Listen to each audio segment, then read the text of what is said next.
good morning, good afternoon, wherever you're watching around the world, if your club is in the Champions League. What's going on, guys? Well, watch us back again with another video for you guys. I hope you're all having a lovely day / evening. Yes, Chelsea beat Wolves 2-0 on my birthday yesterday. Big up everyone that sent me messages. I haven't responded to every single one. I apologise, but there's too many. I really appreciate the support and love for this channel as well.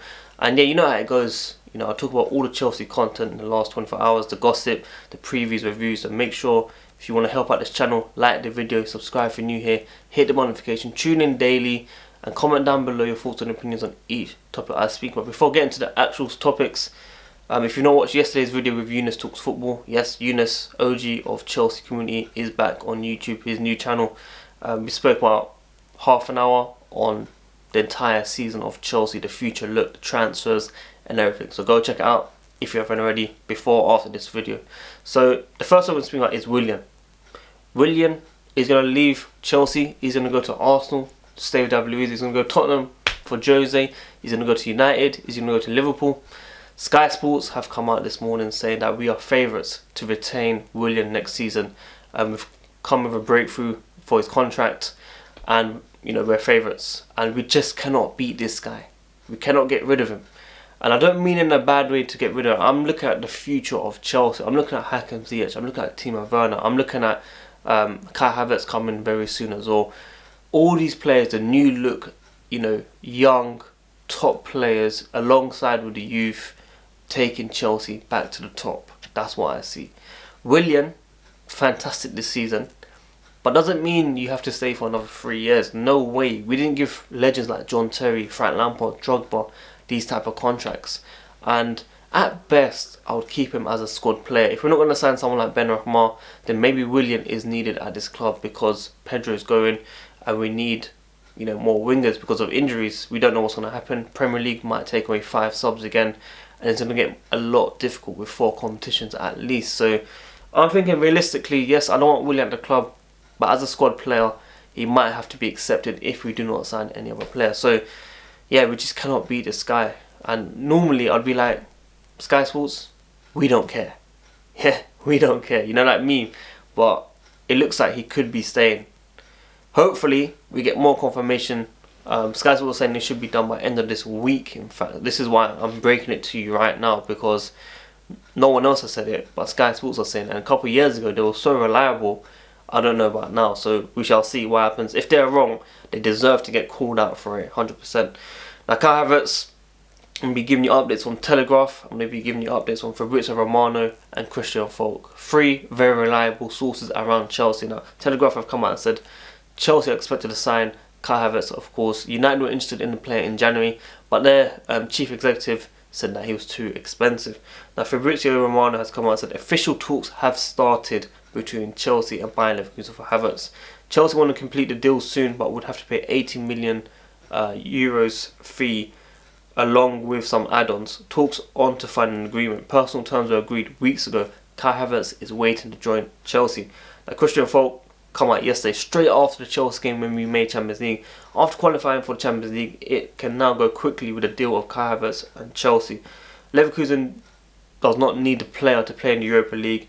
Now talks are getting very hot. You know, like hot talks, sorry FC with Alfredo Prodella.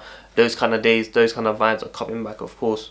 And as I said, he doesn't need to play Europa League, which is quite good because, you know, we still have FA Cup final, Arsenal, Bayern Munich, and then we might have Community Shield against Liverpool before the season, which he will probably be able to play.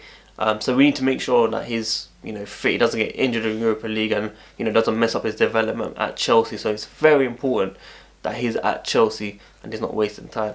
Timo Werner was at Chelsea yesterday on my birthday. It's good to see him, and I can't wait. I'll be discussing about him as well. There's a bit of an interesting one as well. Bayer Leverkusen on Twitter were, you know, these German football teams on Twitter, I really respect these guys. The way they interact with fans around the world, we need a lot more of that, okay? Because when we saw Timo Werner with CFC Hell, it was back and forth banter about Liverpool. He's going to join Liverpool, Chelsea. They were saying doubt he will join Chelsea, and he came to Chelsea, and they said respect to you, he's there, and stuff like that. And Bayer Leverkusen come out and said, what colour do you want to see Kai Havertz in? Obviously a Chelsea fan said blue. and they put him in a blue shirt for Bayer Leverkusen, which, you know, out of all shirts, you could have done any other colour, but these little things add up. I think they know that he's going to be leaving. I think they know that he's going to be joining Chelsea. The captain spoke about it, saying that he could be talking to other clubs.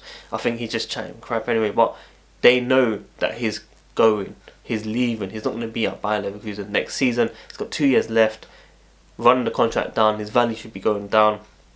They didn't make Champions League either, so he made it easier for Chelsea. So, yeah, it's good to, like I said, it's good to see these clubs bantering with fans, because we don't see in England, we don't see Chelsea or Arsenal or United talking to fans like that, and I think in the future that's something that we should be looking at, because it makes it a lot more interesting. All the pundits around BBC before this season said that Chelsea will not make top 4 except for Ruud and Matthew Upson. Okay, Ruud actually said will come second. That was a big shout. Personally, I expected top 4, which is why I said it's not an overachievement from Frank Lampard to, you know, get these players in top 4. I think it's the worst top 4 race in general for the clubs around. The points that were won for top 4, you would never have got it a couple of years ago. So the quality has definitely decreased, and Chelsea are a bit lucky in that term, but we take it. We didn't spend no money. We had a transfer ban. We lost Eden Hazard. All these things against Chelsea. Chelsea spent 0, and Frank Lampard's Chelsea are in the Champions League. So massive, massive respect to Frank Lampard, of course. And as I said though, a bit of me saying that experience, we had a lot more experience over the other teams, because we had Premier League winners in this team that know how to win games. And yes, Alonso, Azpi, Willian might not be your favourite players, but these players do know how to win games at home especially, and we didn't win some of these games at home, unfortunately, and I feel like we could have got third, and I think we should have got third, especially with United being around 20 points behind Chelsea at the start of the season, and they've come back and beaten us on goal difference, unfortunately. But we live and learn. Frank Lampard's done a fantastic job. For me, he's done better than Oli, 100%. I think Oli's done a good job coming back with United. He's doubted a lot of people, but I think Frank Lampard, with all the circumstances he had at Chelsea, he's done the best for me. And as I said, well done to Frank Lampard. And all the pundits, shame on you, 100%. Declan Rice was speaking after the West Ham season ended, saying thank you for the support, blah blah blah. You know, players usually say see you next year or see you next season.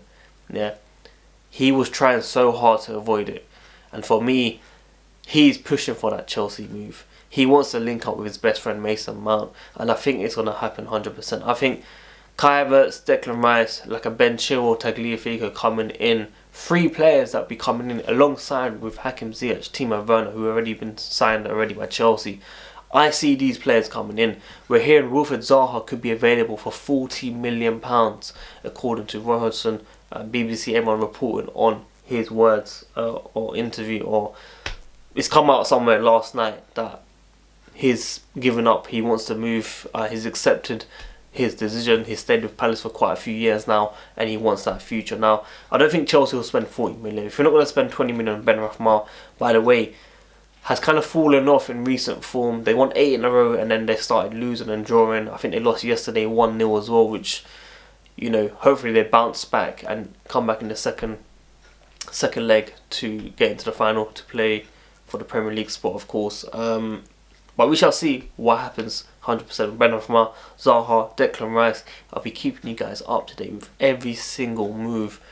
Every single little thing that I see, I'll keep you guys up to date. As I said, the reason why I report on every single outlet is because back in the days, we just used to look at the news on Sky Sports or BBC or whatever and just say, oh, agreed talks, personal talks agreed, blah blah blah, it's going ahead, and then we just wait for the news. But now YouTubers are able to look at all the outlets, help, you know, give more credibility, like your Telegraph, your Christian Folk, your Fabrizio Romano that you follow on Twitter, Instagram, and then you can see that every single step they get information, and we're able to give it to you guys, which is why we need to be a bit more patient with signings. When talks are happening, it takes time. We need to make sure everything's right, okay? So, as I said, I don't know anything about transfers. I'm making it clear now. I just collate all the news from everyone, give my opinion, and I make it sound as realistic as possible to understand why these guys are saying it's true, or what they're saying is true. So guys, I hope you enjoy this content. Make sure you smash the like button, subscribe if you're new here, hit the notification, tune in daily, and check out the podcast as well. all my guys on the One Watch Health team, Lump of CFC, Corey, Kamal, of course, his first name, Lump of CFC, and Marv were able to do a late episode on Spotify and Apple Podcasts. Go check out One Watch Health Pod and send some love. But yeah, if you haven't already, like the video, subscribe if you're new here, hit the notification, tune in daily, and check out yesterday's video with Eunice Talks Football. One Watch Health, guys. I'm out. Peace. I had to swap hands there.